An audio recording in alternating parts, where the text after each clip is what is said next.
The United States government can't agree on how much spying it should allow on people's telephone calls and internet data. It's an important debate about our privacy, but what about the information that private companies like Google and Facebook collect? Is there enough control over them? This is Inside Story.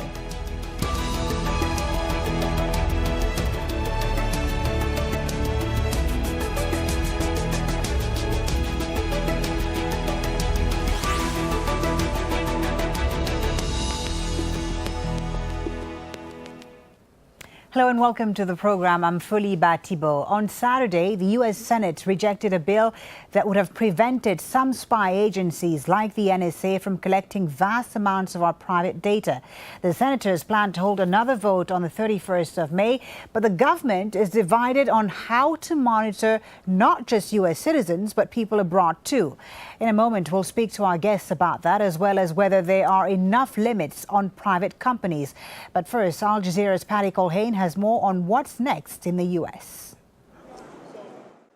We now know the U.S. government can and does collect cell phone data, internet traffic. Pretty much every kind of electronic communication in the United States and abroad has been accessible to them. The spy agencies say they can do that because the U.S. Congress passed the Patriot Act after the 9/11 attack. Madam President. But parts of that law are set to expire, including the provision that they say allows them to keep basic information on every phone in the U.S. Who you called, when, how long you talked. Proponents of the program say it's needed. Programs have been very seriously vetted and given some significant oversight by both the House and Senate Intelligence Committees, and they found nothing wrong with them. They found that they were legal, and they found that they were effective, which is really much more important. Actually, a federal judge just declared the program illegal, and a recent Justice Department report said the massive program hasn't worked. That's the same conclusion that an independent board reached. And they concluded that that program had never contributed substantially to any terrorism investigation. It had never identified a terrorist suspect or led to or stopped an act of terrorism. But the Congress is poised to keep much of the program, with a few changes. Communications companies will keep the records, not the government. And if agents want to search the data, they'll need a warrant, but it will come from a secret court.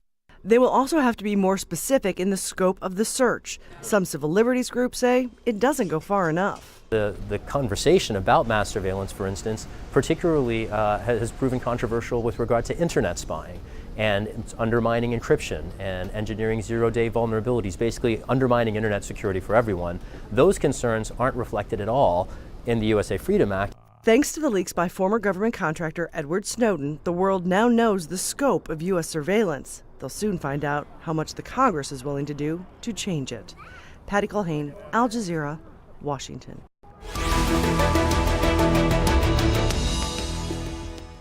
Well, Edward Snowden was a contractor working for the National Security Agency, the NSA, until he leaked secret documents about spying by the U.S. Now, he spoke to the Guardian newspaper about why he thinks mass surveillance doesn't work.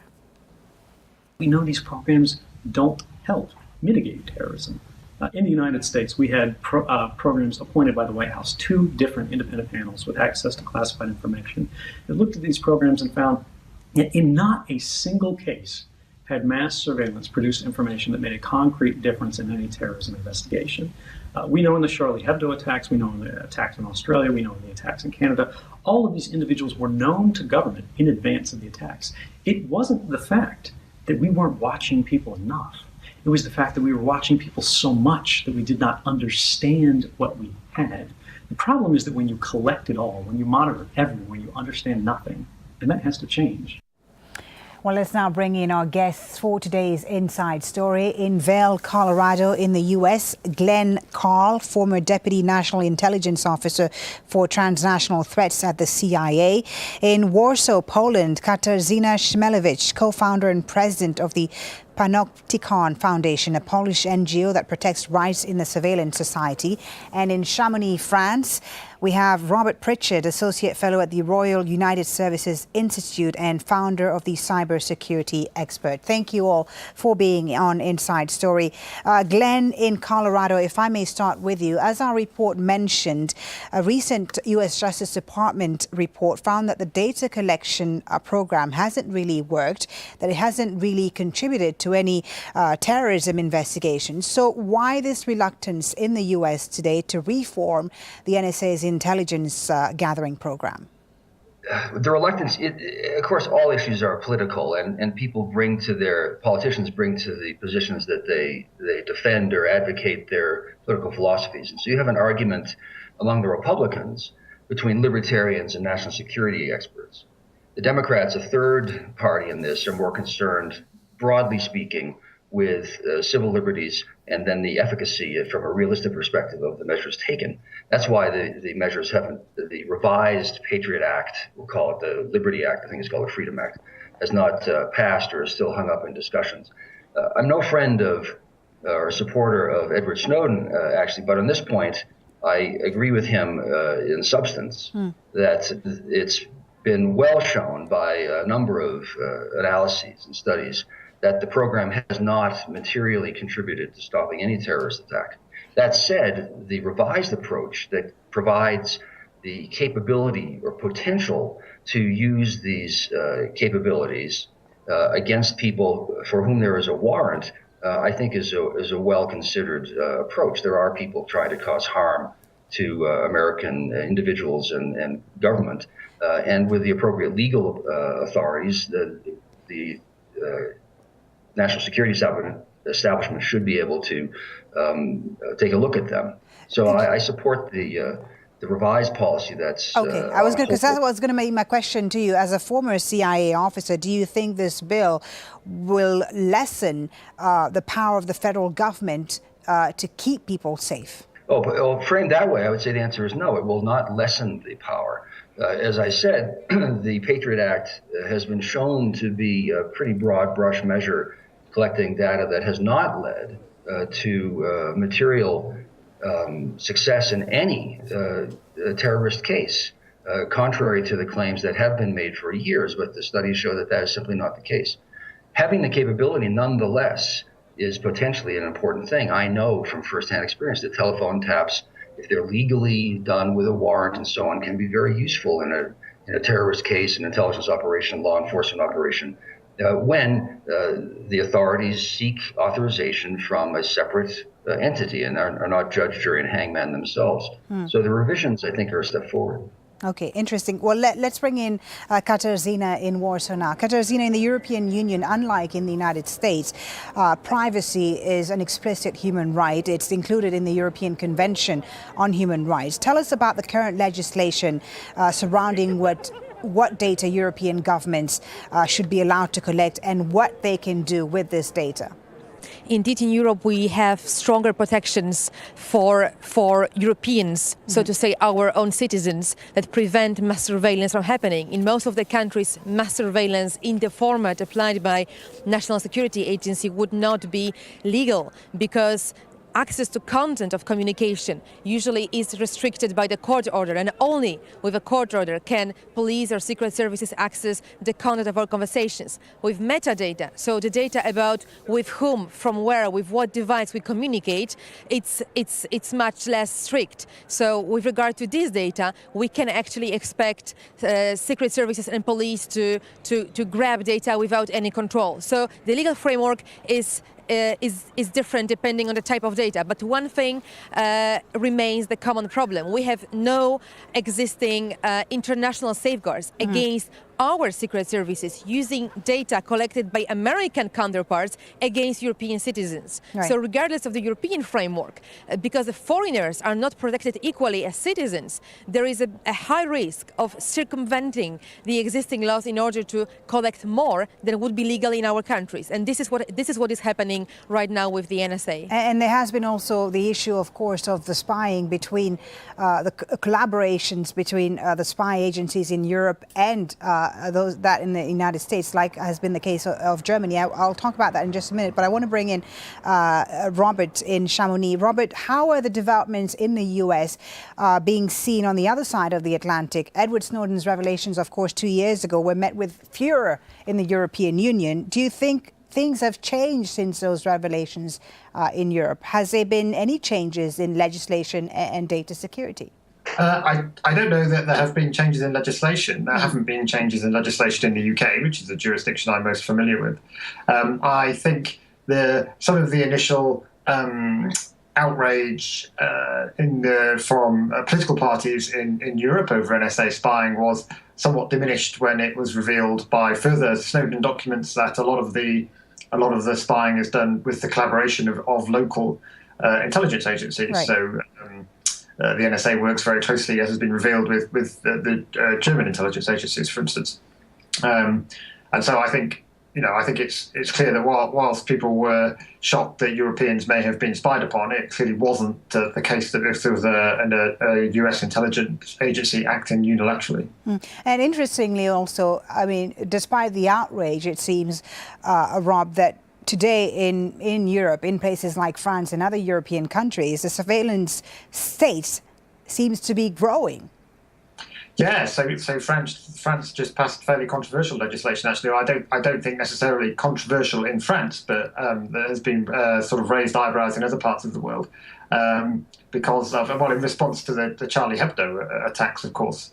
So Europe has a problem with terrorism at the moment, and increasingly that terrorism is domestic, if you like, in quotes, and that it's people who are born and raised in that country. And hence, at the moment, I think probably the appetite of the public is to prevent that kind of outrage happening again. And it's becoming easier, or there's a greater appetite, despite the revelations in the Snowden documentation, in the documents, there's actually a greater appetite in the public to support the collection of data in order to try and prevent further attacks, although, of course, it doesn't necessarily say that it will be terribly effective. Right. You mentioned the appetite of the public, and I want to ask you about Britain, because the recently re-elected Tory leadership in Britain has suggested that it would push through new laws enabling the state to more easily monitor online activity, phone calls and texts. Do you think that's going to be easy to do in the UK? Well, they have a majority, so yes, it will be. I wouldn't have said that the UK's appetite was that strong. To be honest, I don't think it was a voting issue for most people. So I think that the debate probably was lost. It certainly wasn't anything that was particularly strongly debated during the election. So I suspect most people voted without really considering that. But the Conservatives have the majority now. So if they want to pass the legislation, they'll be able to pass the legislation, which isn't to say there won't be opposition. I'm sure there will be opposition. Okay. Well, I want to talk about a bit more about the debate in the U.S., which is over the proper balance between civil liberties and national security, of course. Now, the Pew Research Center recently released a study about attitudes on privacy, security and surveillance in the U.S. And only 31% of Americans have confidence that the government can protect their personal information. And the majority say there aren't enough controls over what data it can collect. But they have even less faith in online search engines. Only 16% of Americans believe companies like Google will keep their information secure. So Glenn in Colorado, I want to ask you this. This survey also talked about the fact that despite the revelations of the last 2 years and Americans being made aware about online privacy and security concerns, many Americans really haven't changed their behavior when it comes to online privacy. Why do you think this is? It is certain that the information that all of us reveal by going online to conduct any sort of business or personal activity is disseminated to the world and irrevocable, unretrievable at that point. And I think that society has yet, and the legal system particularly, has yet to address how to protect civil liberties, individual rights, and privacy with the expectation and the demand of the public for all of the services that revealing this information requires. I don't think anyone has worked out a way through this maze yet. I actually find it easier to address the legal issues for intelligence and law enforcement work, because there's a clear procedure that changes the technological aspect, but not the objectives and the obligations, which is to have probable cause and to obtain a warrant prior to taking a measure and obtaining the information. For companies, it's more of the Wild West still, and I think society and our legal system are struggling to address it. But I share the concerns of most people that companies will exploit to their own purposes information that we put online. Yeah. Katarzyna in Warsaw, Glenn mentioned there that for companies, private companies, it's a bit of the Wild West. But compared to the US, Europe generally has more muscular laws regarding the information that companies can use or retain, right? So tell us about the legal, what's legal and what's not legal in Europe when it comes to private companies. In Europe, I describe our situation as a legal schizophrenia because on one hand, we do have much stronger protection, including against companies collecting too much data about their clients. So we do have good principles. For example, saying that the company cannot collect anything which is not necessary for their service unless it has consent of the customer. But at the same time, the European law does not apply to companies who address with their services European customers, but are based outside or have these servers outside of the EU jurisdictions. So as a result of that, the biggest players and the biggest companies active on the internet market apply completely different standards, much lower than what should be the European standard. And as a result, European companies suffer from this competitive disadvantage, and we do not have efficient protections against US-based companies who collect exactly the same data as they do at home. Because of that, we are now in the process of reforming European law. And for the last 3 years, European Parliament, European Council, European Commission has been working on that bill. And hopefully this year we will have the new law which will force also foreign companies to obey to the same standards. Do you agree with that, Rob? Are European countries, in your view, taking a more aggressive approach in protecting their digital data when it comes to these private companies? I think they are. I don't know how effective it will be, though. Ultimately, we volunteer our information, don't we? With Facebook, it's not taken from us. We give it up and we accept their terms and conditions. And I think you can have stringent legislation, but the companies will just change their terms and conditions and make sure they comply. But I'm sure we'll still continue giving them all of our personal information, which under the terms and conditions we signed up to, they can use how they like. We are their product. That's the problem with free services. They're selling us as their user base to their advertising, to marketing companies. So do you think then we're being distracted by these government policies when in effect we're being watched over more by companies like Google and Facebook than the actual governments? Well, I think we certainly are being watched over more by them than the governments. I think it's probably all part of the same sort of debate. I think, online privacy is a new concept. We haven't had to have had this debate before. I was just thinking now how long I've been on Facebook, and, Facebook hasn't existed for very long, and neither has Twitter or any of the other social media platforms. So it's not a debate we've had to have before. And I think certainly in terms of what the government does, the legislation is extremely out of date. But certainly I think in terms of our behaviour as adults, we're only really into the first generation of people who have grown up with social media. We don't know how they will reflect on that when they're older in 20 years' time. How will somebody who today is being elected as an MP reflect on the things they put on their Facebook account 10 years ago when they were a teenager or when they were at university or something like that? You can't get rid of that. It's there forever. How does that shadow you? We people of my age, we're lucky enough to grow up and be able to put our teenage and university years behind us, whereas people who are starting work today aren't going to have that option. So, Glenn, how do you see things evolving then when it comes to these private companies like Facebook, like Google, and online security? Because, of course, as Rob said there, sometimes it seems we're more distracted by the government policies when, in fact, these companies have more information on us than the actual governments do. I think that's true. I think that puts the finger on what strikes me as actually the larger issue relevant to citizens day to day, which is that the government does have, as I said, has long had procedures which can evolve to fit the new technology, to restrain appropriately law enforcement and intelligence officials from taking measures without obtaining proper warrants and approval. But for the private sector, that isn't the case. And I think all of us have had the experience of sending a personal email, and I might use the word soccer or football, and then all of a sudden I start receiving banner ads on for footballs, which I find, frankly, very disturbing. That somehow, whether it's, I don't care that it's a non-sentient computer, is aware of what I'm doing.